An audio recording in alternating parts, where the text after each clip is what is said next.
around 120 people that took over a bar for the entire day, and it was great.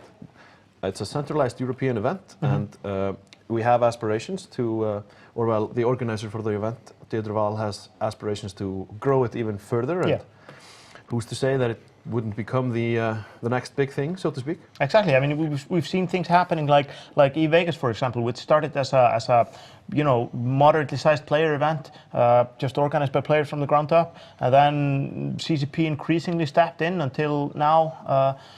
It's for the first time an official CCP event with everything that comes with that, and there's a big group of us going there. We're gonna have PvP. We're gonna have a PvP room where people can play and compete for prizes. We're gonna have Valkyrie there, so you can try that out, see some stuff. And if you've tried it out before, you'll see some new things in it.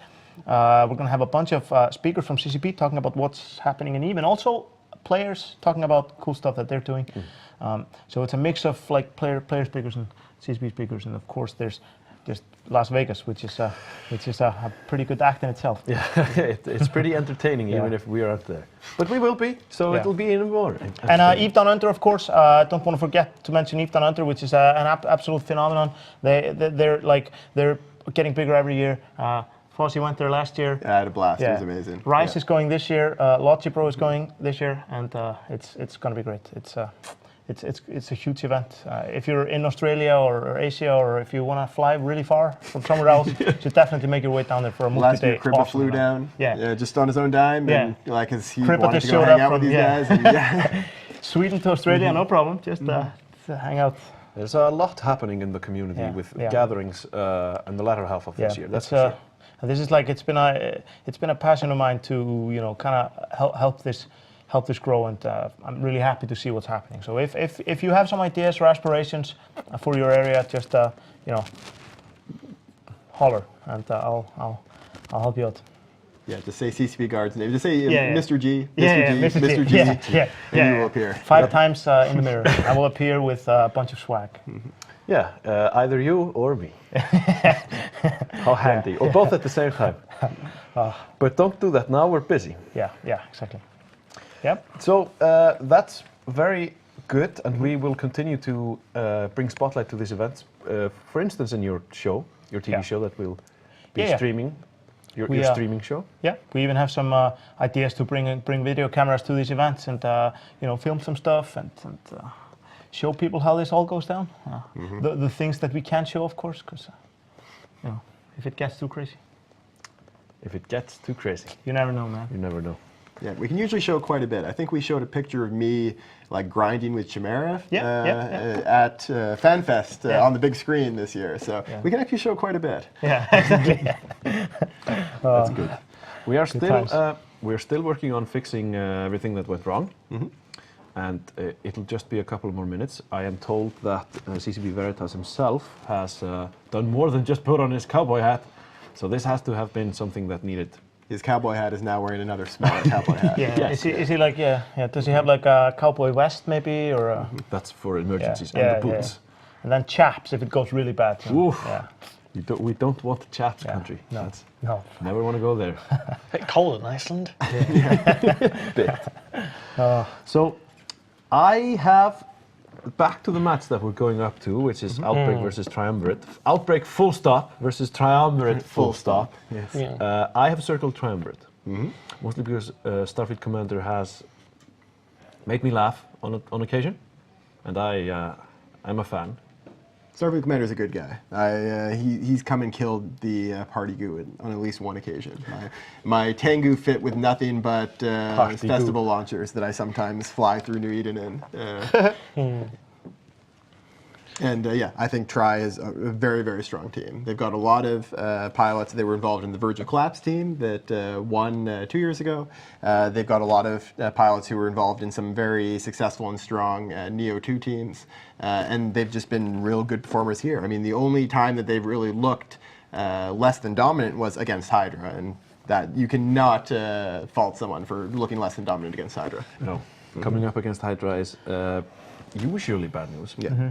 And so, although I definitely think Outbreak is also a pretty strong team, Outbreak, of course, has won or come second place in an AT, but they haven't been quite as strong in the last couple of years, and they haven't been, I think, quite as impressive this tournament, although they still made it here, so that's really super impressive.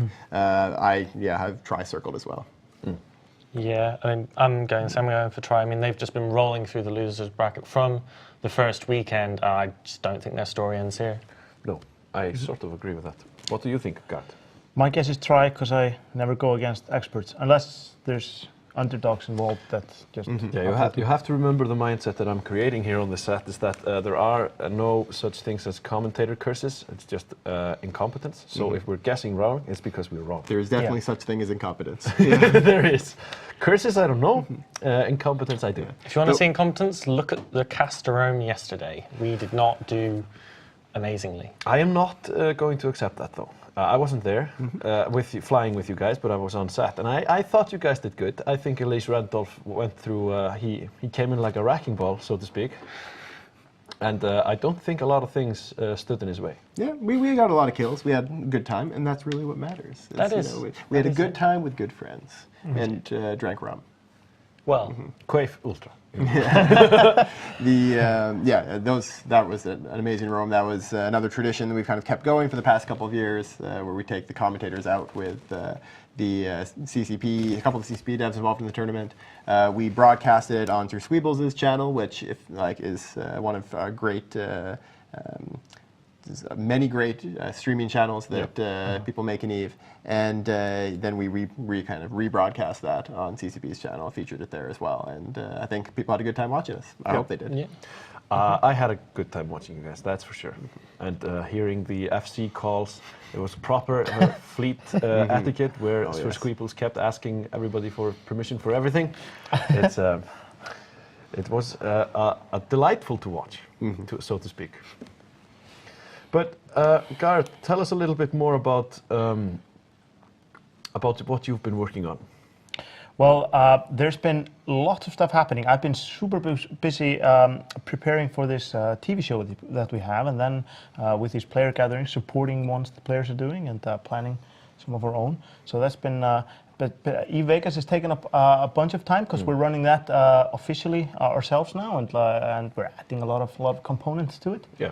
So that's fun. We've been dealing with all kinds of party companies in Las Vegas and stuff like that, making sure that people will have a really good time. Yeah. And yes, and the TV show, that's been kind of the primary focus now for the last 2 or 3 weeks. So for the last week, we've also had where we come on Skype for people that are on player gatherings that we unfortunately could not attend. Yeah. For instance, in New England. In New England, that was a pretty good one, and actually a great one, and one that's getting bigger.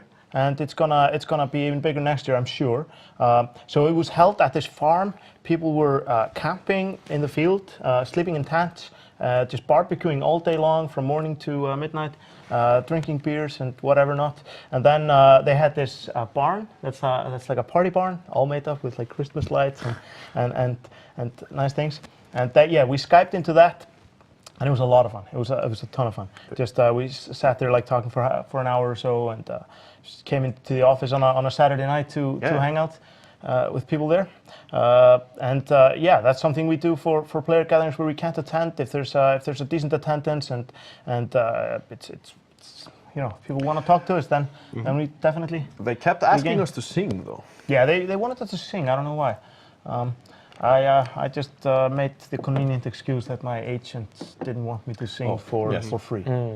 I have an excuse also, but I'm not going to reveal it on the chance that somebody in Twitch chat might actually find it. So let's not talk about that. Yeah. My forays into singing are not. You have a budding career online as a singer? Let's just say that I realize it shouldn't go any further. Yeah, so definitely don't search for that. Yeah, definitely do not. Don't scour the internet for hours upon hours and eventually find CSP Gargant's deepest, darkest singing video. What we're looking at now is a slight delay due to issues that we've been having with the node that houses the tournament system. We are working on fixing it, and we're expecting the match to get ready in about 5 minutes, as the players are being moved into the system now, as I've just been told. Excellent. So we will resume the laser reaction or missile action. Maybe we'll see blasters. You guys want to see blaster teams, don't you? Blaster teams yeah. are pretty awesome. I'd love to see blasters. I mean, there's the most common blasters ships we've seen are probably the Astartes. We've seen a couple of teams use those pretty effectively. EOS is banned, so maybe, if Outbreak wants to bring like a Balgorn DPS like command ship team, Astartes could be an option. One of the interesting choices we see on Vexers is that Vexers are a drone boat, but they also have a bonus to the hybrids. So, we even see on TQ on a day-to-day basis, you bring Vexers, do you put newts on them? Do you put smart bombs on them? Do you put blasters on them? They can reach an insane amount of DPS if you put blasters on a Vexer. And that might be enough to, break the Tinker, break the reps of the Guardian just long enough, just so you can get there. So those few extra bits you can get from the Vexer can be incredible.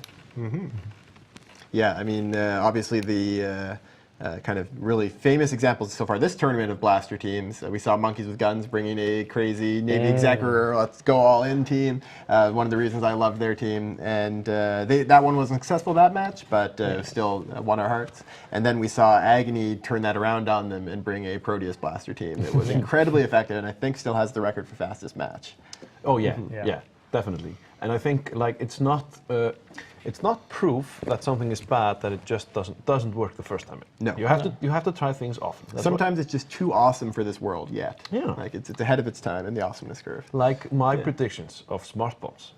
Do we want to talk a little bit about the last match we had last weekend? Yeah, so I mean, this is probably the most talked about match that so far this tournament, and Mr. Pothy, you were involved in what is going to be probably one of the most shared photograph in the history There of the may have been images and videos made of me making a somewhat silly face when. Would you like to show us that face again? This, I think in the same way that Kevin McCulkey of Home Alone fame never kind of repeats it too much. I'm going to keep it saved for special occasions. I can respect that. But yeah, we saw Hydra Reloaded come up against Nelly Secunda, and just about everyone was expecting Hydra to win it. All of us were expecting Hydra to win it. What were the Eve bet odds up to? They were something ridiculous. Like it was over 5 to 1. Yeah, wow. And it was like again, everyone just expecting Hydra to win it. And that wasn't to say that people thought Nully was a bad team. Nully is tournament experience themselves in previous years, and they also brought in a lot of the core members of the old Hun Reloaded teams, which are some of the best tournament pilots in the game. And so we expected them to be good, but no one expected them to be as good as Hydra in this match. And they brought a very effective counter, dodging the bans that Hydra had made, to what Hydra had been bringing so far. They saw what Hydra had been bringing. They predicted correctly that Hydra wasn't going to change up too significantly, that they were going to still rely on damps. And they brought a perfect counter, an armor tinker to get around the bans. That was then matched with the Golem that used its painters and its unjammable, undampable Bastion mode to direct the drones, basically. And they were able to keep themselves alive and kill the Logi, and then Hydra decided they didn't want to give up their fits, and they didn't want to just extend the match unnecessarily because they knew they'd lost, so they flew themselves out of the arena. There was a short report on Fellheap, one of the EVE forums, that kind of what happened, and basically Hydra said, well, you know, we went into the match, we knew it was kind of unfortunate setup-wise, but one of the main things was, and this is what made Gargant very happy, is that a lot of their drones got smart bombed off. Yeah. So, you know, they lost their Oneros, they lost a ton of their DPS, and they still hadn't broken anything. And if you know, the Tinker setup, whether it be an armor or shield form, if you can't break it, you're not going to kill anything. You need something to go down. And they still had a chance when they could keep their ships alive, so then they decided to put their rep drones on the Aneros, see if they could just hold out long enough to go to the end of the match, but that wasn't quite enough. The Aneros did go down, and that's when they realized that they needed to kind of end the match. And yeah, seeing the smart bombs used there, that was definitely the most effective use of smart bombs so far this tournament. We've been talking about them a lot. These mobile drones, these heavy drones and medium drones have been hugely popular in this tournament, and a lot of them are on these healers, which give them HP bonuses, but you can still kill them with smart bombs. And the fact that we had the flagship from Nelly with the Golem smart bombing was able to clear off all the drones and basically eliminate a huge chunk of the DPS from the Hydra team. It was textbook, really. It was how you run, like, going up against this kind of damp drone team. This was the kind of perfect example of how to defeat it. This had been what I was talking about from the beginning, that you should just bring some smart bombs to clear those drones. Now, if they'd been on Maulers, then you just would have been overjoyed. I would have not been sitting when we came back. That would have been, those are probably going to be my favorite moments, if somebody brings a smart bombing Maulers. Yeah. I don't know. Are fun. Yeah, smart bombs are fun. I don't know what more people don't realize. Yeah. So what were my principles? Going fast, Maulers, smart bombs. I think so. I think that was about it.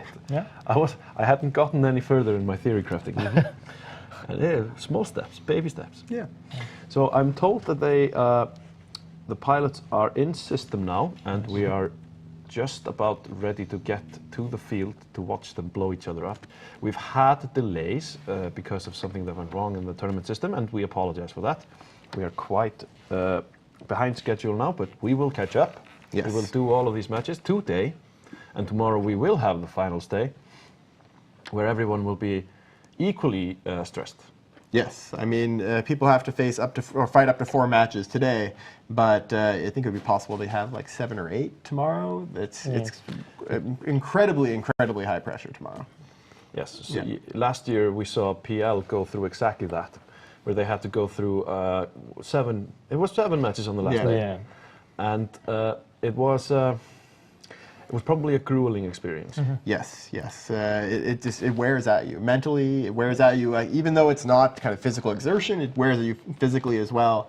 I've been in these situations where you're seeing like a team that you would put so much time and effort into on the field, and it just makes it like hard to function. Where you like I've been in a place where I needed to like be like taking or drinking ginger ale to like settle my stomach because I felt like I was going to just like vomit from the stress. And I know there's been plenty of other people in the tournament who have that kind of reaction. It's just incredibly high stress. These people who are at the very top of their game, they feel all that pressure.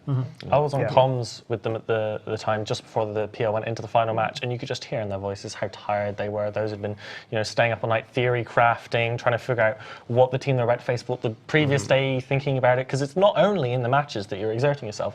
Between every match, you need to watch, you need to theory craft, you need to think, if they countered this, what can we counter, what modules do we need to change? It's absolutely insane that you have to do so much for so many matches in such a short period of time. Each victory counts though, for this tournament at least. And now you get the rattlesnake skins. And it's for something like the feeling when you come through on the winning side of after all this effort, and it all comes into like getting a gold medal is one of the greatest feelings in gaming. And it's something that these teams are all very hungry for. They know what they're aiming for here, and they're going to try to get it. Yeah, there's really a lot of serious teams in the tournament this year. So you can really tell. Yeah, all of the teams that are left now, I would say, are super serious. Super serious, as Elise Ranthoff would say. Which brings me to that. The match is ready. We're ready to go on. You guys, we have all cast our vote to triumvirate. We have indeed. Let's see what happens.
And welcome back to the arena once again. I am Sir Squeebles here with Elise Randolph to bring you the 4th match of Day 7 of the Alliance Tournament 12, and we're about to see a rattlesnake face-off, and that sounds cool. Yep, Apophany on the studio desk totally nailed it. There are rattlesnakes everywhere. Tri has a double rattlesnake team with Heretic and Mollusk core. Meanwhile, Outbreak went with a triple rattlesnake core, and with a little bit less E-War. They've got, instead of the Scimitar, they took 2 bursts for Outbreak. But Tri brought their flag rattlesnake, and It's going to be brutal. The Yes, match it will. starts in 5 seconds. Outbreak came to the arena at 0. Tri came in at 50. So we should be seeing some posturing and lots of exploding. And you can immediately see that Tri is pulling back away from the Wow, warp look in. at that damp war one. Yeah. My goodness. Tri is just going with the 360 no scopes on this one. And they are kiting back and letting Outbreak charge into them. Mm-hmm. And it looks like they are charging in. The rattlesnakes for Outbreak are still sitting near the beacon. They're not really going anywhere, but they do have drones out that are chasing down that Tri team right now. Yep, Outbreak is going after the Tri Scimitar, which has a web on it. Let's see how well the Tri can deal with it, and they dealt with it perfectly fine. Mm-hmm. And you can see a lot of DPS going onto the support wing of Outbreak. So the Saber of YME is taking a good bit of damage. He's neuted, he's webbed.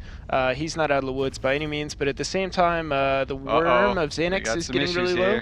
Uh-oh, Heretic's down. Heretics just exploded, and Worm just exploded as well. Those Heretics died too. Boundary violations. Ah, excellent. So, even with no wards and no vision, you can still go out of the arena. Yeah, the Mollis of Jarek is about to go down. He's low shields. Yeah, and he's down. So now down to 2 Mollises. The Damp War is still safely won as YME and the Saber goes down. They're all fighting at the edge of glory over here. It's really dangerous. They are way out there, yeah. Yep, but let's see. Outbreak doing the right move tactically, trying to get these Mollises down.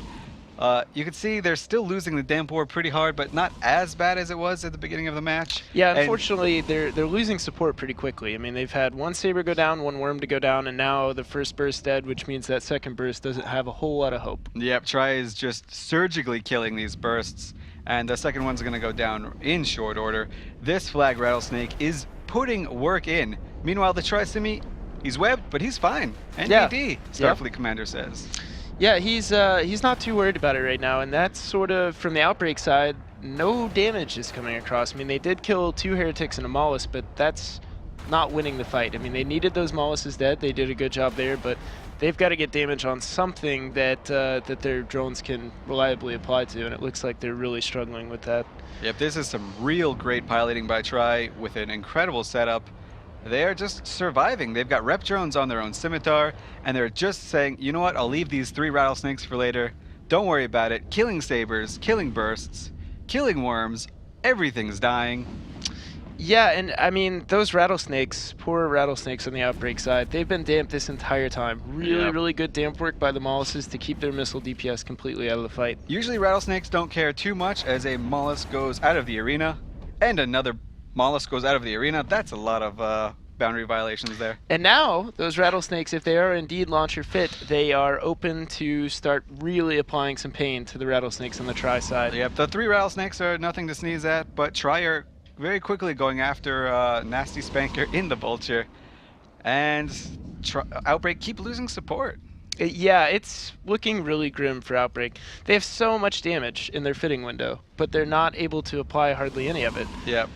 They've put some damage across, really well done by the Scimitar of Starfleet Commander for the Triumvirate side to keep a lot of people up throughout the fight, but yeah, this is just not good for Outbreak. They've kind of played their full hand, lost their support wing, and now their damage application is going to be as bad as it was before. Yep. This is just testament to how grueling these matches are. Tri lost in the first weekend, and they're just gonna make it through. They're just gonna be like the banes of the losers bracket. Yeah. We should call it the elimination bracket because no one's really a loser in that bracket. I mean, some people have lost. Yeah. I don't know if by definition that makes them Yeah, losers. but they're not losers. They just got eliminated. Well, I mean, yeah. Okay, Yeah, meanwhile, okay. Starfleet Commander is now taking a lot of damage. These Rattlesnakes are applying full damage onto it. Yep. It looks like Tri is going to win, and I keep saying Tri is going to win, but anything could happen at this point if Starfleet Commander goes down. Yeah, I mean, you're still talking about 3 Rattlesnakes on the Outbreak side, which is no joke.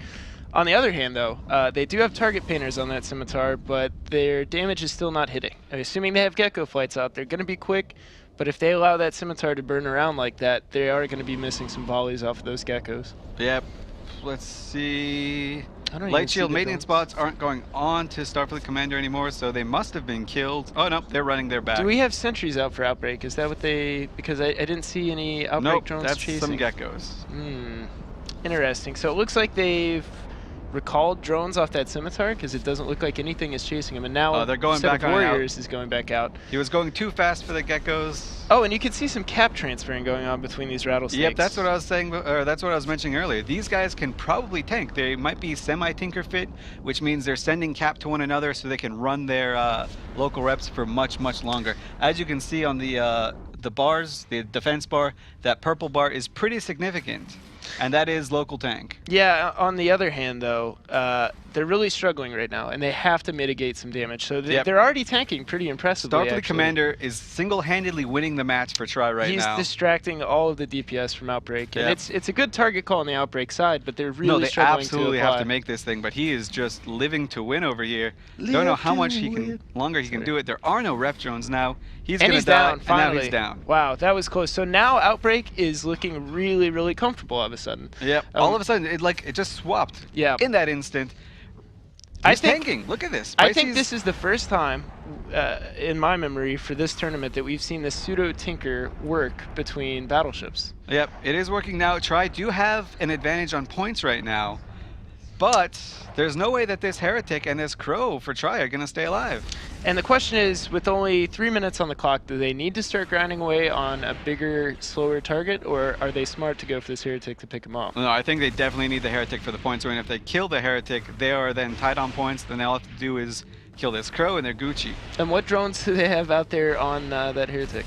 They've thrown out Augmented Warriors, so that he's definitely Heretic is die, not right? going to make it, yeah. Okay, so... He's trying to make it to this MJD beacon, but he's going to die before he gets there, I think. And what is it that's in neuting these rattlesnakes? Somebody from the That would be team. the Flag Rattlesnake. Okay. So they have to hope that the Flag Rattlesnake from War God can put out enough cap pressure on these Outbreak Rattlesnake cores to break through the reps. I don't know if they're going to be able to do it. I don't think they can. I mean, they've already thrown their full DPS at it. He didn't break the first time, although, I mean, he's still taking serious damage. Yep, the thing about newts is, like, the longer the match goes, right, the more effective they are. And now these both newts have been on him rattlesnakes for a while. are in neuting him, it looks like. Or no, sorry, that's a missile stream. So he's only got one rattlesnake's worth of newts, but that's a lot of cap pressure, especially as you said, the longer and the it's fight looking goes. like it's too much cap pressure as Pisces is beginning to break. This is the moment for Tri. If they can kill Pisces, they will continue on through the next match. It looks like they're going to do it. He's dipping very, very low. Oh man, tanking it's 2 minutes. admirably. If he can live for 2 minutes, Outbreak will win with a 1-point advantage because of that Heretic kill. So right now Outbreak is applying their damage to this Crow on the outside.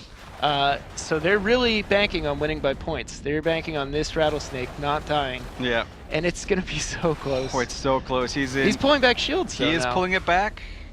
I wonder maybe if he's got a dual shield boost setup and an ASB came off reload, because there are visibly 2 shield boosts there very close to each other. I don't think so. With the cap he's getting from the other 2 rattlesnakes, he's probably just going to run his ASB without cap charges. Sure. So let's see, Pisces. Oh, he's leaking the armor. He's going to do it. There's only a minute and a quarter left. Oh, okay. So that's a huge chunk of armor missing. Oh, see, there are 2 shield boosts on this, though. If I wonder. Tri can keep going, he's breaking an armor. He is bleeding through. Pisces Slowly might but die surely. in a minute and a half here. And those newts have got to be overheated at this point for Triumvirate. They have got to bleed this rattlesnake. They're going to do it. He's about to hit structure, and I don't think he's going to make it. But if Outbreak are just shooting drones right now, maybe they can say, hey, you know what? We'll into win. structure. Oh, don't die. It'd be so this is exciting. coming down to the wire. There is 70 seconds left. He has no armor, 62% structure, but his shield keeps going up. No. Come on, Pisces, pull back. you can do it. I know this. Can you do it? I don't think Come on, you can do overheat, maybe? it. The Flag Rattlesnake is too strong, I think. Oh, Look my